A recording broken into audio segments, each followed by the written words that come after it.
Fine aggregate और coarse aggregate में ये बात समझने वाली है कि फाइन एग्रीगेट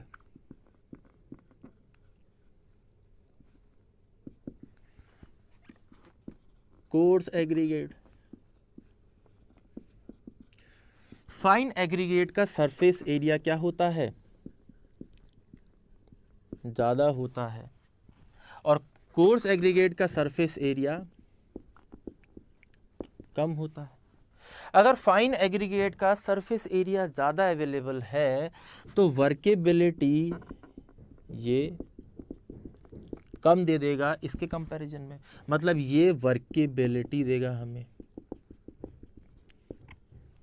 अगर वर्केबिलिटी की बात करें तो मिक्स के अंदर वर्केबिलिटी कौन दे रहा है, कोर्स एग्रीगेट दे रहा है।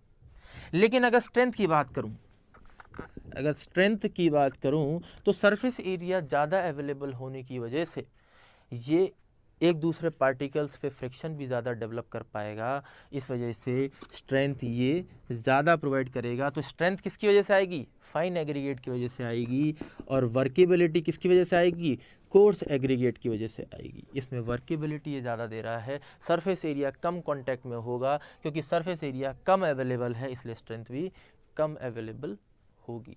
एक बात मेरी ध्यान रखने वाली है, आपसे किसी इंटरव्यू वगैरह में ये सवाल भी पूछा जा सकता है, और ऑब्जेक्टिव में भी ये सवाल आसानी से बनेगा और बहुत अच्छा सवाल बनता है। ठीक है,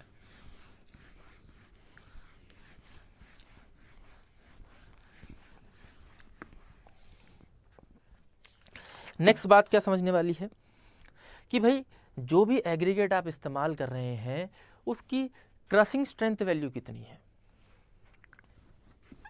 क्रशिंग स्ट्रेंथ वैल्यू,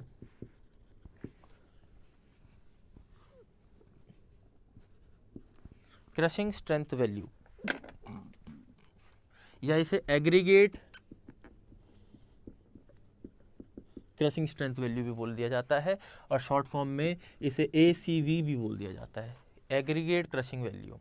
ठीक, देखिए एग्रीगेट क्रशिंग वैल्यू की बात करूं, क्रशिंग वैल्यू मतलब आप क्या कर रहे हैं, एक कोई एग्रीगेट ले रहे हैं, एक कोई सैंपल ऑफ एग्रीगेट ले रहे हैं, उसके ऊपर क्या कर रहे हैं, ग्रेजुअल लोडिंग लगा रहे हैं, क्योंकि क्रशिंग का मतलब क्या है कि आप उसके ऊपर ग्रेजुअल लोडिंग। तो मैंने एक कंटेनर लिया, उस कंटेनर के अंदर कुछ एग्रीगेट भर दिए, कुछ एग्रीगेट भरने के बाद इसके ऊपर एक प्लंजर की मदद से क्या करा, 40 टन्स का लोड लगाया 10 मिनट तक। 10 मिनट तक मैंने इसके ऊपर क्या लगा दिया, 40 टन्स का लोड लगाया। 40 टन का लोड लगाने से पहले मैंने क्या कर लिया था, इनका वेट कर लिया था, और वेट करने, जब मैंने वेट करा तो वो वेट कितना आ गया था, W1 आ गया था। और जो भी एग्रीगेट मैंने इसमें इस्तेमाल किए हैं उसमें ध्यान रखने वाली बात ये भी है कि जो भी एग्रीगेट मैंने इस्तेमाल किए हैं वो 12.6 mm की सीव को पास कर गए हैं, और 10 mm की सीव पे रिटेन हो रखे हैं, मतलब कि 10 mm से साइज बड़ा है और 12.6 mm से छोटा है, सॉरी 12.5 mm से साइज छोटा है और 10 mm से बड़ा है। मैंने उन एग्रीगेट्स को लिया, एक कंटेनर में डाला, उसके ऊपर 40 टन का लोड लगाया 10 मिनट तक। जो भी वेट था वो मैं पहले से मेजर कर चुका हूं, W1। जब लोड लगाया, लोड लगाने के बाद इसी सैंपल को इकट्ठा किया और 2.36 mm की सीव से क्या कर दिया, पास कर दिया। जब मैंने इसे 2.36 mm की सीव से क्या किया, पास किया, तो मैंने ये देखा कि कुछ एग्रीगेट इससे पास हो गया और कुछ इसी पे क्या हो गया, रिटेन हो गया। तो जो एग्रीगेट पास्ड फ्रॉम 2.36 mm सीव, जो भी पास हुआ उसका वेट कर लिया और कितना आ गया, W2 आ गया। तो एग्रीगेट क्रशिंग वैल्यू जो भी आएगी वो W2/W1 × 100। अब कुछ ना कुछ जो भी वैल्यू आई उसको मैंने क्या बोल दिया, एग्रीगेट क्रशिंग वैल्यू बोल दिया। तो एक बात और हमसे कही जाती है कि भाई ये ACV की जो वैल्यू है वो पेवमेंट के कंस्ट्रक्शन में, पेवमेंट कंस्ट्रक्शन में, ठीक है, पेवमेंट कंस्ट्रक्शन में should not be greater than 30%, 30% से ज़्यादा नहीं होनी चाहिए। और एनी टाइप ऑफ कंस्ट्रक्शन में, एनी टाइप ऑफ कंस्ट्रक्शन के लिए नॉट ग्रेटर देन 45%, उस किसी भी कंस्ट्रक्शन के लिए 45% से ज़्यादा नहीं होनी चाहिए। और पेवमेंट या रोड कंस्ट्रक्शन के लिए ये 30% से ज़्यादा नहीं होनी चाहिए। ये बात ध्यान रखेंगे, एग्जाम में एज इट इज़ पूछी जाती है, 2018 में पूछी जा चुकी है। नेक्स्ट आ जाते हैं, ये तो जब आपने ग्रेजुअल लोडिंग करी तब आपने ये बोला है, लेकिन लोडिंग तो सडनली भी हो सकती है, और सडनली हो सकती है तो एग्रीगेट इम्पैक्ट वैल्यू भी निकालनी पड़ेगी। क्या निकालनी पड़ेगी? एग्रीगेट इम्पैक्ट वैल्यू भी निकालनी पड़ेगी, मतलब उसकी टफनेस भी देखनी पड़ेगी। अभी तो आपने क्या देखी, उसकी स्ट्रेंथ देखी है, लेकिन उसकी टफनेस भी देखनी पड़ेगी। और टफनेस देखने के लिए आप एग्रीगेट इम्पैक्ट वैल्यू निकालेंगे, मतलब AIV निकालेंगे। AIV निकालने के लिए आपको क्या करना है, आपने फिर से कुछ एग्रीगेट लिए, उसको 12.5 mm की सीव से पास कराया, और जो एग्रीगेट 10 mm की सीव पे रिटेन हो गए उसको क्या कर लिया, वेट कर लिया। मैंने मान लिया वो वेट कितना आ गया, W1 आ गया। उसको एक कंटेनर के अंदर भरने के बाद अब आप क्या करेंगे, सडनली लोड लगाएंगे, और कुछ 38 सेंटीमीटर की हाइट से 15 बार 15 टाइम्स इस हथौड़े को क्या करना है आपको, इसके ऊपर गिराना है, इस प्लंजर को। और इस प्लंजर का जो वेट होगा वो 14 kg होगा। 14 किलो के हैमर को लेके आपको इसके ऊपर 38 सेंटीमीटर की हाइट से फॉल कराना है। जब ये फॉल करेगा, ठीक है, फॉल कराया आपने एक बार, उठाया, फिर से फॉल कराया, उठाया, फिर से फॉल कराया, उठाया, और कितनी बार आपको ऐसा करना है, 15 नंबर ऑफ टाइम्स ऐसा करना है। जब 15 बार आपने ऐसा किया तो कुछ ना कुछ एग्रीगेट इसमें क्रश हो गए होंगे, मतलब पाउडर हो गए होंगे। आपने फिर से क्या किया, इन्हीं एग्रीगेट्स को निकाला और 2.36 mm की सीव से फिर से पास कराया। जितना एग्रीगेट पास हो गया उसको फिर से वेट करा, और कितना आ गया, W2 आया। फिर अगेन आपने W2/W1 × 100 करा, तो आपको क्या मिल जाएगी, एग्रीगेट इम्पैक्ट वैल्यू मिल जाएगी। और एग्रीगेट इम्पैक्ट वैल्यू भी अगेन पेवमेंट कंस्ट्रक्शन के लिए 30% से ज़्यादा नहीं होनी चाहिए, और किसी भी टाइप के कंस्ट्रक्शन के लिए 45% से ज़्यादा नहीं होनी चाहिए। ठीक है, वैल्यू दोनों ही केस में सेम है, लेकिन करने का तरीका बिल्कुल अलग है। एक में ग्रेजुअल लोडिंग की जा रही है और एक में सडन लोडिंग की जा रही है। तो जब ग्रेजुअल की बात करेंगे तो हम क्रशिंग वैल्यू निकालेंगे, जब भी हम इम्पैक्ट एकदम से सडन लोडिंग की बात करेंगे तो हम इम्पैक्ट वैल्यू की बात करेंगे। ये बात ध्यान रखेंगे। लेकिन ऐसा भी तो हो सकता है कि भाई आपने क्या करा, रोड में इस एग्रीगेट का इस्तेमाल करा और इसके ऊपर व्हीकल चलाएंगे, जब टायर उसके ऊपर से गुजरेगा तो कुछ ना कुछ वियर एंड टीयर लगाएगा, मतलब एब्रेशन इफेक्ट लगाएगा। तो रेजिस्टेंस टू एब्रेशन भी तो निकालना पड़ेगा। तो उसके लिए क्या करें, उसके लिए भी कर लेते हैं।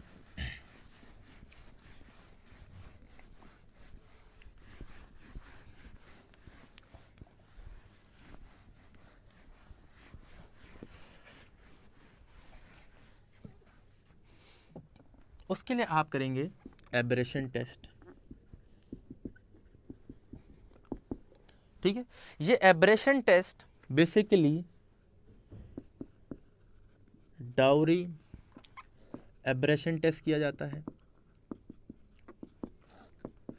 डोवेल्स एब्रेशन टेस्ट किया जाता है, और लॉस एंजलिस टेस्ट किया जाता है। लेकिन ध्यान देने वाली बात यह है कि यहाँ पे जो हमें ध्यान रखना है वो लॉस एंजलिस टेस्ट याद रखना है। लॉस एंजलिस टेस्ट में क्या करेंगे, थोड़ा सा चेंज है। चेंज ये है कि आपको इसके अंदर जो भी, देखिए इसमें आप रेजिस्टेंस टू एब्रेशन निकाल रहे हैं, वियर एंड टीयर से बचाने, कि कितना सक्षम है हमारा एग्रीगेट जो भी हम इस्तेमाल कर रहे हैं वो वियर एंड टीयर को कितना रेजिस्ट कर सकता है। मतलब अब इसमें क्या करेंगे, इसमें हमने क्या किया, एग्रीगेट लिए कुछ, उस एग्रीगेट को एक लॉस एंजलिस मशीन होती है ड्रम के शेप में, इस ड्रम के अंदर भर दिया, और इसके अंदर कुछ स्टील बॉल्स भी पड़ी होती हैं। इसके अंदर जब आपने इसको भर दिया तो भरने के बाद आप क्या करेंगे, इसे रोटेट कराएंगे, कितने आरपीएम पे, 32 33 आरपीएम पे आरपीएम का मतलब रेवोल्यूशंस पर मिनट, 30 से 33 आरपीएम पे रोटेट कराएंगे। और टोटल रोटेशंस कितने होने चाहिए? टोटल 500 नंबर, टोटल 500 रेवोल्यूशंस आपको कराने हैं। मतलब कि 1 मिनट में 30 से 33 बार हो जाना चाहिए रिवॉल्व, और टोटल कितना रिवॉल्व करना चाहिए? टोटल 500 बार रिवॉल्व होना चाहिए। जब आप ऐसा कर लेंगे तो जो भी एग्रीगेट इसके अंदर आपने डाला था, मैंने उसका वेट मान लिया W1। और जब आपने इसका जो भी, अब इसके अंदर कुछ एग्रीगेट टूट भी गया होगा, तो मैंने क्या करा, उसको चेक करने के लिए मैंने उसको इस बार, पिछली बार मैं 2.36 mm की सीव से पास कर रहा था, इस बार 1.7 mm की सीव से पास करूंगा। जब मैं 1.7 mm की सीव से पास करूंगा तो कुछ एग्रीगेट से पास हो जाएगा, और जितना पास हुआ मैंने उसको वेट क्या मान लिया? W2 मान लिया। और इस बार मैं क्या निकाल लूंगा? एब्रेशन वैल्यू निकाल लूंगा, AV। ठीक है, एग्रीगेट एब्रेशन वैल्यू निकाल लूंगा, और वो कितनी होगी? W2/W1 into 100, W2/W1 into 100। जो भी वैल्यू निकल के आती है वो पेवमेंट कंस्ट्रक्शन के लिए, अगेन पेवमेंट कंस्ट्रक्शन के लिए किसी भी हालत में 30% से ज़्यादा नहीं होनी चाहिए, सेम वैल्यू है। लेकिन एनी टाइप ऑफ कंस्ट्रक्शन के लिए, एनी टाइप ऑफ कंस्ट्रक्शन के लिए should not be greater than 50%। ठीक है, तो क्रशिंग में और इम्पैक्ट में ये 45% है, लेकिन एब्रेशन के केस में ये 50% से ज़्यादा नहीं होनी चाहिए। क्लियर रहेगी मेरी बात? इसके बाद 2 प्रॉपर्टी और भी बचती हैं, 2 प्रॉपर्टीज़ वो भी देख लेते हैं, हमारे लिए कोई मुश्किल काम नहीं है।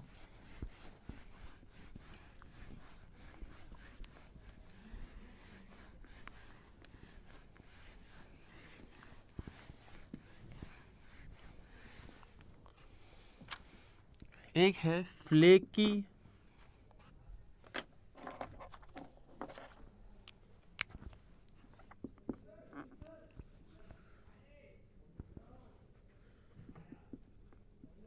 Flakiness index. ठीक है, फ्लेकीनेस इंडेक्स, बहुत जगह ये KI भी लिखा होता है, फ्लेकीनेस। ठीक है, तो कंफ्यूज होने की जरूरत नहीं है। तो फ्लेकीनेस इंडेक्स, फ्लेकीनेस इंडेक्स क्या कहता है?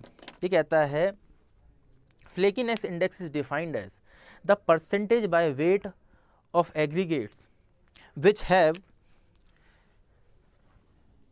their size, which have their least dimension,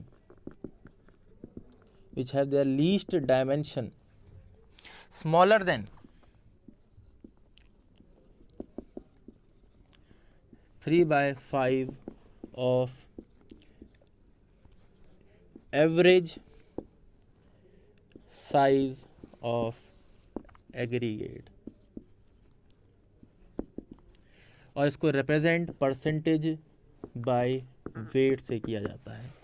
सबसे पहली बात ध्यान देने वाली ये है, जैसे एग्जांपल ले लेता हूँ, समझने की कोशिश करता हूँ कि मैंने किया क्या, करना क्या है।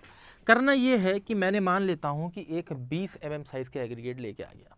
मान लेते हैं कि उसका जो एवरेज साइज़ था वो 20 mm था, या जो मैंने कह दिया कि नॉर्मल मैं 20 mm के साइज़ के एग्रीगेट लेके आऊँ। तो मैंने क्या करा, एक 20 mm की सीव ले आया, एक 16 mm की ले आया, एक 10 mm की ले आया, और एक 6.3 mm की ले आया।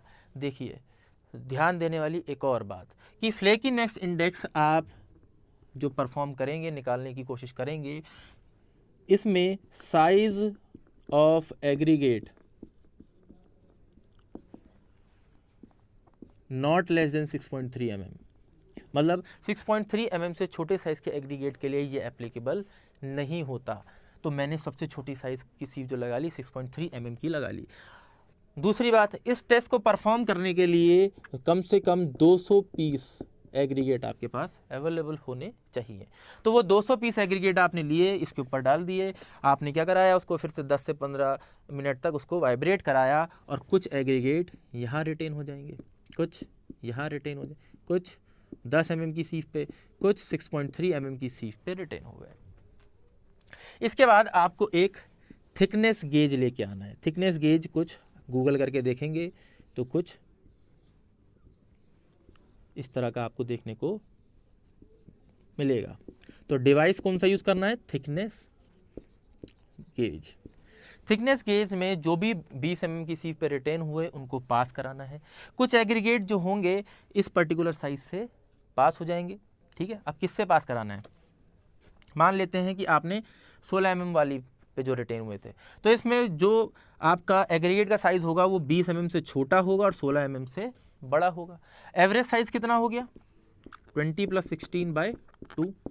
लेकिन ये कहता है कि स्मॉलर डायमेंशन 3/5 से छोटा नहीं होना चाहिए। तो 3/5 मल्टीप्लाई बाय 20 + 16/2 कितना हो गया, 10.8 mm। तो 10.8 mm एवरेज साइज है। तो मतलब जो भी 20 से 16 के लिए आपके पास मार्किंग होती है, इसमें 20 से 16 के लिए जो भी आपके पास स्लॉट है उस स्लॉट से आप पास करा के देखेंगे, कुछ पास हो जाएंगे, कुछ पास नहीं होंगे। जितने पास होते चले जा रहे हैं, मान लेते हैं कुछ W1 अमाउंट इसमें से पास हो गई, ऐसे ही कुछ 10 और 16 के बीच के लिए भी करेंगे, कुछ 10 और 6.3 के लिए भी बीच करेंगे। मान लेते हैं कि 20 से 16 के बीच के लिए आपने W1 कर लिया था, इसके लिए W2 और इसके लिए W3, और जो टोटल वेट था वो तो W था ही। तो W1 + W2 + W3 upon total W, आपको एक वैल्यू मिल जाएगी। मल्टीप्लाई अगर आप 100 से कर दें तो आपको एक वैल्यू मिल जाएगी, और जो वैल्यू इन टर्म्स परसेंटेज के बेस बोला, परसेंटेज बाय वेट जो भी वैल्यू मिलती है मैं उसको क्या कह दूंगा, फ्लेकीनेस इंडेक्स कह दूंगा। लेकिन फ्लेकीनेस इंडेक्स निकाल क्यों रहे हैं, इसलिए निकाल रहे हैं ताकि हम ये देख सकें कि जो एवरेज साइज एग्रीगेट का है वो बहुत ज़्यादा छोटा या बड़ा तो नहीं है। दूसरी बात, एक बात ये भी है कि अगर flakiness index greater than 35 to 40% से ज़्यादा आ जाता है तो हम इसे अनडिज़ायरेबल मानते हैं। क्या मानते हैं, अनडिज़ायरेबल। अगर फ्लेकीनेस इंडेक्स 35 to 40% से ज़्यादा निकल के आता है तो वो एग्रीगेट हमारे लिए क्या हो जाता है, अनडिज़ायरेबल हो जाता है। मतलब इससे वैल्यू क्या होनी चाहिए, छोटी होनी चाहिए। क्लियर रहेगी बात। तो फ्लेकीनेस इंडेक्स में आपको ध्यान देना है कि जो लीस्ट या फिर स्मॉलर डायमेंशन है should be less than, smaller than 3/5 of the average size of the aggregate. 3/5 का मतलब कितना है, 0.6 टाइम्स, ठीक है, 0.6 टाइम्स। दूसरी बात, फ्लेकीनेस इंडेक्स के लिए तो आपने थिकनेस गेज इस्तेमाल करा, लेकिन फ्लेकीनेस इंडेक्स के साथ साथ आप इलोंगेशन इंडेक्स भी निकालते हैं। क्या निकालते हैं, elongation index.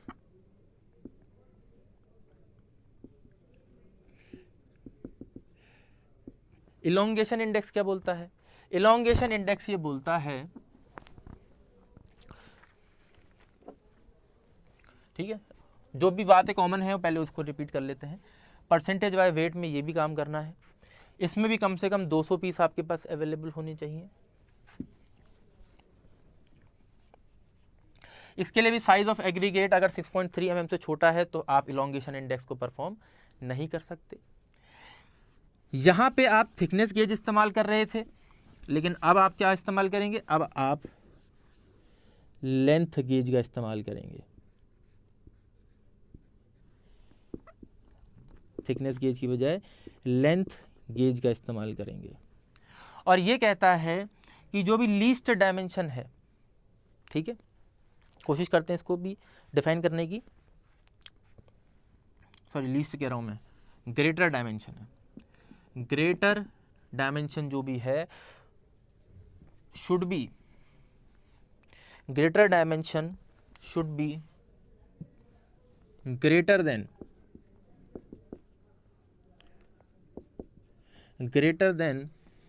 9/5 times of average size of aggregate. 9/5 का मतलब कितना हो गया, 1.6 टाइम्स, ठीक है। कभी कभी फ्रैक्शन में दे देते हैं, कभी कभी पॉइंट्स डेसिमल में दे देते हैं, तो हमें दोनों में पता है। तो 9/5। अब आपको क्या करना है, सेम वही फॉलो करना है। 20 mm के लिए मान लो कुछ इस पर रिटेन हो गए, कुछ W1 आ गए, कुछ W2 आ गए, कुछ W3 आ गए। आपने क्या करा, जो भी W1 आया, W1 कैसे, जो भी स्लॉट 20 से 16 के बीच का मैं मान लेता हूँ ये वाला स्लॉट था, इससे पास कराया, जो भी पास आया वो पास हो गया लेंथ के अलॉन्ग। पिछली बार थिकनेस के अलॉन्ग देख रहे थे, इस बार लेंथ के अलॉन्ग देख रहे हैं, जो भी पास हो गया उसको W1। कुछ 10 से 16 के बीच वाला इसमें पास हुए वो W2, कुछ इससे पास हुए W3, जो भी टोटल पास हुए फिर आपने क्या कर लिया W1 plus W2 plus W3 upon total जो भी था मल्टीप्लाई बाय 100। इससे आपको इलोंगेशन इंडेक्स की वैल्यू मिल जाएगी।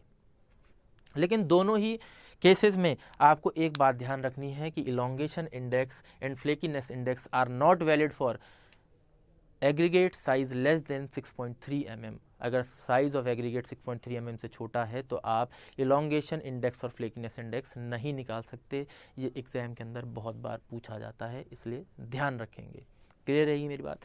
तो ये सारी प्रॉपर्टीज़ हैं किसकी, एग्रीगेट्स की, और इन्हीं को ध्यान में रखते हुए आप कंक्रीट का मिक्स, आपको स्ट्रेंथ ज़्यादा चाहिए कम चाहिए, कैसी ग्रेडेशन रहेगी, उससे कैसी प्रॉपर्टी मिलेगी, जैसी प्रॉपर्टी एग्रीगेट देगा वैसी इंड्यूस कंक्रीट में होगी, और इन्हीं की मदद से आप क्या करते हैं, काम करते हैं एक कंक्रीट मिक्स को तैयार करने में।